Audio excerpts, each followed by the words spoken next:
తెలుసుకోవాలి అనేటువంటి ఆశ చాలా మందికి ఉంది మన తెలుగు క్రైస్తవులలో.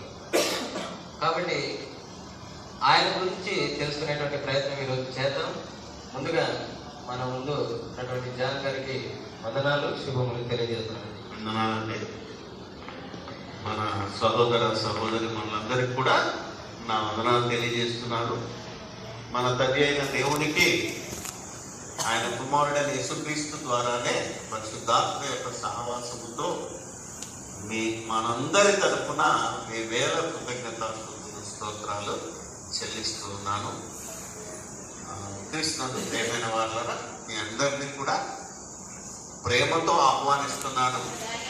మేము మాట్లాడే ప్రతి మాట మీరు బైబిల్ దగ్గర పెట్టుకొని నేను చెప్పే సమాధానం కానీ ఆయన అడిగే ప్రశ్న కానీ బైబిల్లో అలా హైదరాబాద్ బొంగూరు జానన్న వాళ్ళ మందిరంలో లైవ్ వీడియోడా. అయితే ముందుగా అన్న గురించి, జానన్న గారి గురించి తెలుసుకోవాలనేటువంటి ఆశ కలిగి ఉన్నారు చాలామంది. అన్నగారి గురించి, అన్నవారి కుటుంబం గురించి. అందుకని కొంచెం బేసిక్ ఇంట్రొడక్షన్.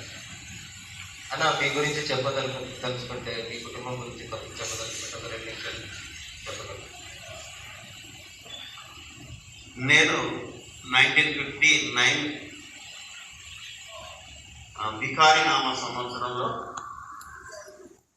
అవిభక్త కరీంనగర్ జిల్లా ఆలేరు తాలూకా కొలనుపాక అనే గ్రామంలో ఒక సగం క్రైస్తవ సగం హైందవ కుటుంబంలో జన్మించాను. మా ఊరు చాలా చరిత్రాత్మకమైన ప్రదేశం. కానీ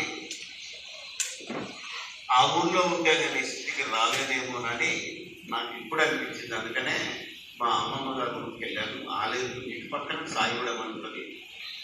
అది బేసికల్లీ ఐఎమ్ బ్యాప్టిస్ట్. కానీ మా నాన్న నేపథ్యంలో చూస్తే నేను మొట్టమొదటిగా కమ్యూనిస్టు భావాలను ఉన్న వ్యక్తిని.